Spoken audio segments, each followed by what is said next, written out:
नमस्कार, breaking now देख रहे हैं आप और मैं हूं आपके साथ परवीन शेख। इस वक्त की बड़ी खबर नेशनल हेराल्ड मनी लॉन्ड्रिंग मामले से जुड़ी है।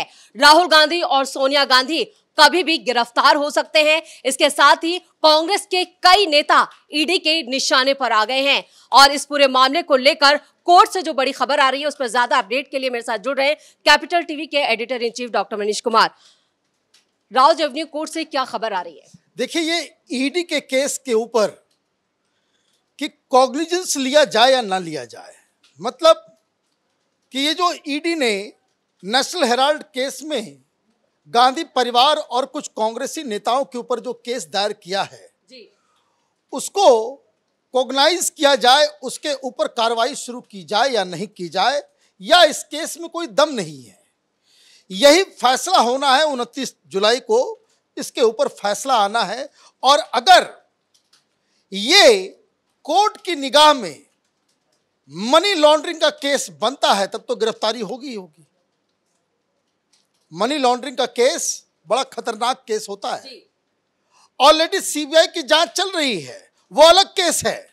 जैसे समझने के लिए कि अरविंद केजरीवाल ने शराब घोटाला किया तो सीबीआई जो है उसने इसके क्रिमिनलिटी के ऊपर कि किस तरह से आपने घोटाला किया, क्या कानून तोड़े, क्या सब कुछ किया, कितना का घोटाला किया, ये उसके क्रिमिनलिटी के ऊपर। लेकिन जब ईडी आती है, जब ये पता चलता है कि इसमें मनी की लॉन्ड्रिंग की गई है, काला धन अर्जित किया गया है या काले धन की हेराफेरी हुई है। डॉक्टर साहब, ये सिर्फ 2000 करोड़ का ही मामला है या इससे ज्यादा का? देखिए, इससे ज्यादा का मामला है ये दरअसल। और ये केस ईडी ने सीबीआई के केस के बाद लिया और अब इसके ऊपर सुनवाई 29 तारीख को फैसला आएगा और फैसला में आता है कि नहीं, ये मामला वाकई मनी लॉन्ड्रिंग का है, तब तो गांधी परिवार बहुत बुरी तरीके से फंस जाएंगे। और कई सारे लोग, सैम पेट्रोडा वगैरह का, सुमन दुबे वगैरह का भी नाम है, लेकिन सोनिया गांधी और राहुल गांधी चूंकि सीधे सीधे यंग इंडिया कंपनी से जुड़े हुए हैं, तो ये तो बहुत बड़ी मुसीबत है। ईडी की चार्जशीट में भी आरोपी नंबर 1 सोनिया गांधी को और आरोपी नंबर 2 राहुल गांधी को बनाया गया है। वो इसलिए बनाया गया है क्योंकि ये जो एजीएल की कंपनी जिसे कांग्रेस पार्टी निगल गई, डकार गई, उसमें 76% शेयर होल्डिंग जो है वो सोनिया गांधी और राहुल गांधी का, मतलब वो गांधी परिवार की ही कंपनी है, बाकी सारे लोग तो कठपुतली हैं। लेकिन अब जब कोर्ट में सुनवाई हुई तो राहुल गांधी क्या कह रहे हैं, और मैं बार बार कहता हूं, केजरीवाल के केस के दौरान भी यही बात मैं कहता रहा था कि कोर्ट के अंदर भाषण नहीं चलता, कोर्ट के अंदर दलीलें नहीं चलती, साक्ष्य चलता है। ये जो साक्ष्य है वो आपके सबूत, आपके साक्ष्य, आपके दस्तावेज, वो चीख और चिल्लाना चाहिए कोर्ट के अंदर, तब जाकर के आपके फेवर में फैसले होंगे। क्या कहा जा रहा है? राहुल गांधी के वकील ने क्या कहा? वो आरएस चीमा साहब राहुल गांधी को रिप्रेजेंट कर रहे थे, उन्होंने कहा कि कांग्रेस ने एजीएल को बचाने की कोशिश, बेचने की कोशिश नहीं की, बल्कि संस्था को बचाना चाहती थी। भाई, कैसे बचाओगे आप? अगर एजीएल कंपनी अखबार छापने के लिए ये कंपनी बनाई गई तो आपने क्या अखबार चलाया? कंपनी बचेगी एजीएल तब तो जब उसके जो 3 अखबार, एक हिंदी में, एक अंग्रेजी में, एक उर्दू में, जो छप रहे थे उसकी छपाई आपने शुरू कर दी होती, तब तो ये बचता। आप तो वो बचाने नहीं, जिस काम के लिए कंपनी है। अब कोई कंपनी है, जैसे कोई जूते बनाने वाली कंपनी है, वो कर्ज में आ गई, आप बोल रहे हो कि उसको बचाना है, तो कैसे बचाओगे? काम शुरू करके ना। वो तो आपने किया नहीं, क्योंकि वो स्वतंत्रता संग्राम के हिस्से में थी, वो स्वतंत्रता संग्राम के दौरान जो है उसको किया गया था। ये क्या है? ये भाषण है, ये भाषण है। स्वतंत्रता संग्राम में अगर आपने कोई चीज शुरू किया तो उसको क्या, बाकी सारी चीजों को आपको बपौती हो जाती कि आप उसको हड़प लेंगे? ये इमोशनल डायलॉग नहीं चलता। चीमा ने कहा ईडी एजीएल का मेमोरेंडम ऑफ एसोसिएशन क्यों नहीं दिखा रही? एजीएल की स्थापना जवाहरलाल नेहरू, जेबी कृपलानी, रफी अहमद किदवई और दूसरे कांग्रेसी नेता ने 1937 में की थी। चीमा ने कहा कि एजीएल के मेमोरेंडम ऑफ एसोसिएशन में कहा गया है कि उसकी सभी नीतियां कांग्रेस की होंगी। अच्छा ठीक है भाई, कांग्रेस के माउथ पीस आपने बनाया एजीएल को, ठीक है, लेकिन ये संपत्ति गांधी परिवार उसको निगल लेगी, ये कहां लिखा हुआ है? क्योंकि यंग इंडिया कंपनी वो तो स्वतंत्रता संग्राम में नहीं बना जी। वो कंपनी तो राहुल गांधी और सोनिया गांधी ने मिलकर बनाया, और आप अखबार भी नहीं चला रहे और आप कंपनी को निगल ले रहे हो अपने नाम से। तो ये कहां लिखा हुआ था कि ये जो स्वतंत्रता संग्राम में जो अखबार खोला जा रहा है आगे चल करके ये गांधी परिवार का ये हो जाएगा? भाई कांग्रेस पार्टी की अगर ये संपत्ति है तो कांग्रेस पार्टी तो 75 अलग अलग कांग्रेस पार्टी में बट गई आजादी के बाद। तो किस कांग्रेस की है ये? किस कांग्रेस पार्टी की ये संपत्ति है, ये कोई बता दे। क्योंकि 50 बार तो कांग्रेस बट गई, तो उस हिसाब से तो पार्टी अगर बटी तो एजीएल का भी बंटवारा हो जाना चाहिए जी। संपत्ति खा जाओगे तुम और दुहाई दोगे कि भाई स्वतंत्रता संग्राम, जवाहरलाल नेहरू, जेबी कृपलानी और रफी अहमद किदवई का नाम लेकर के आप जो है गुमराह, इन सब चीजों से कोर्ट नहीं होती। लेकिन अब तक ईडी कई करोड़ की संपत्ति अटैच कर चुकी है, अब इसके बाद ये सिलसिला ईडी इसलिए कर रही है क्योंकि अगला आर्गुमेंट पहले समझ लेते हैं कि जो सोनिया गांधी के वकील ने क्या कहा। मनु सिंघवी साहब थे, मनु सिंघवी साहब कह रहे हैं कि ईडी ने एक आश्चर्यजनक और अप्रत्याशित मामला बनाया है, कि ये तो मामला बनता ही नहीं है। ईडी ने आश्चर्यजनक से भी ज्यादा मामला बनाया, ये मनी लॉन्ड्रिंग का मामला है जिसमें संपत्ति का कोई जिक्र नहीं है, कि इसमें कोई ब्लैक मनी आप दिखा नहीं पा रहे हो, उसमें कोई ब्लैक मनी, कोई संपत्ति का ब्यौरा आप दिए ही नहीं कि भाई क्या मनी लॉन्ड्रिंग की गई। दूसरी तरफ आगे यह भी कहा गया कि यंग इंडिया ने पूरी कार्रवाई एसोसिएटेड जनरल लिमिटेड को कर्ज मुक्त करने के लिए किया। हर कंपनी अपने को कर्ज से मुक्त करने के लिए कानून के मुताबिक कदम उठाती है। तो ये कंपनी तो नहीं हो रहा ना, कई सारे कानून आपने तोड़ दिए जी।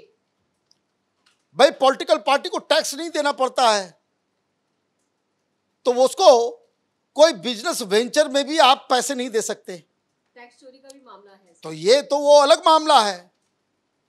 और जहां तक बात पैसे की है कि भाई हमने तो कोई Young India non profit organisation है, तो ये बता दो भाई कि मुंबई की प्रॉपर्टी, चंडीगढ़ की प्रॉपर्टी, दिल्ली की प्रॉपर्टी, इससे किराया क्यों वसूल रहे हो?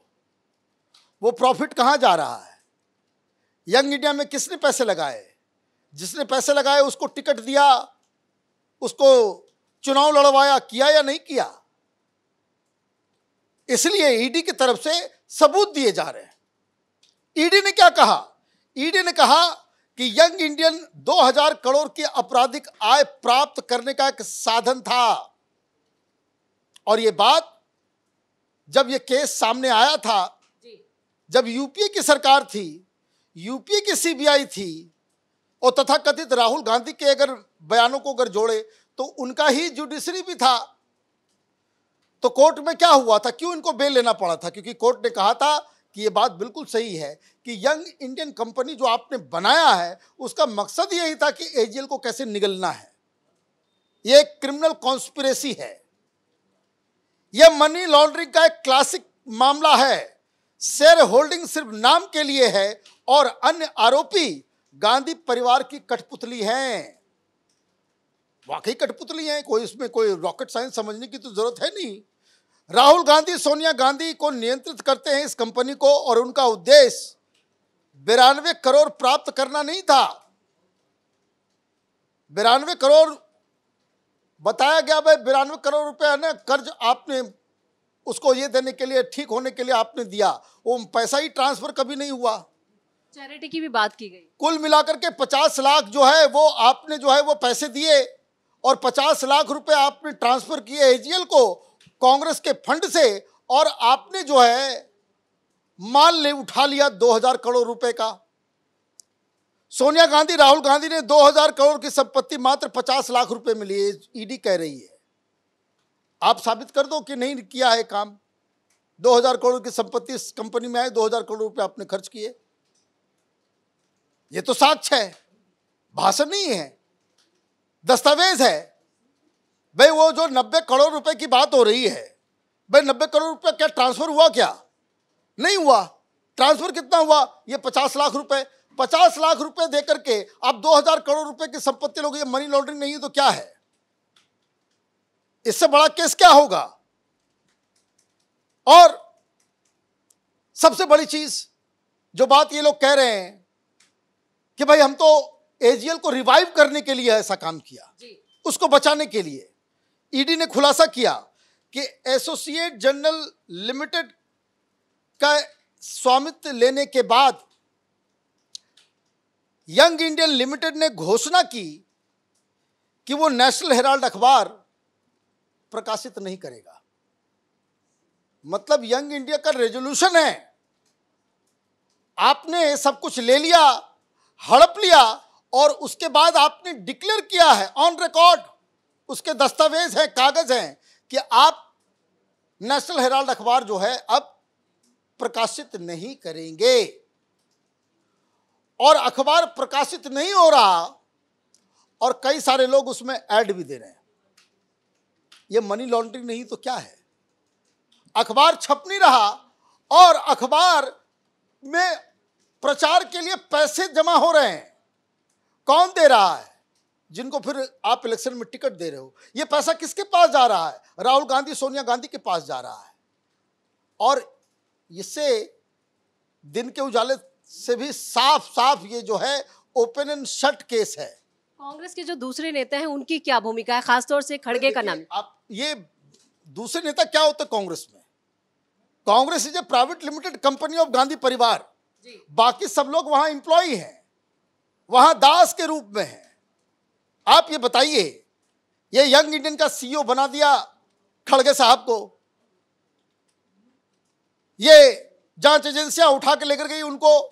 यंग इंडियन का ऑफिस तथा कथित जो है वो आईटीओ बिल्डिंग में है ऊपर। तो बता रखे थे कि भाई यंग इंडिया कंपनी चल रही है, ये है वो है, उसका सैलरी भी जा रहा है।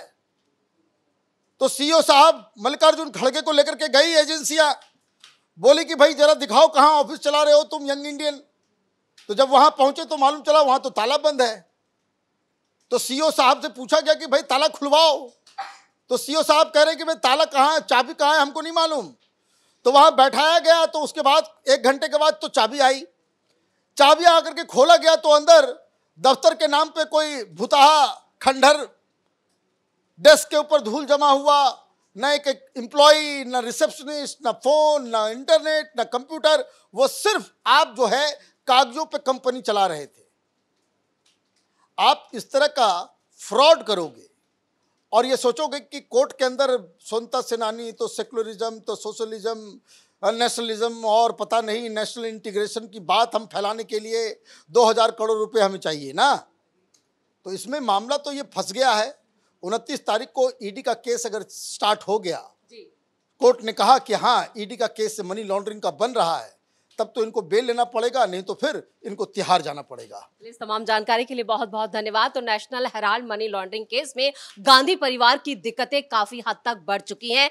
कोर्ट ने फैसला फिलहाल सुरक्षित जरूर रख लिया है, लेकिन 29 जुलाई को यह तय हो जाएगा कि इन दोनों की गिरफ्तारी होती है और मनी लॉन्ड्रिंग जो ईडी दावे कर रही है उसमें कितना दम है। यानी गांधी परिवार हर तरफ से अभी फिलहाल मुश्किलों से घिरा हुआ नजर आ रहा है। बड़ी खबर में मेरे साथ इतना ही। कैमरामैन अशोक के साथ मैं परवीन शेख, कैपिटल टीवी।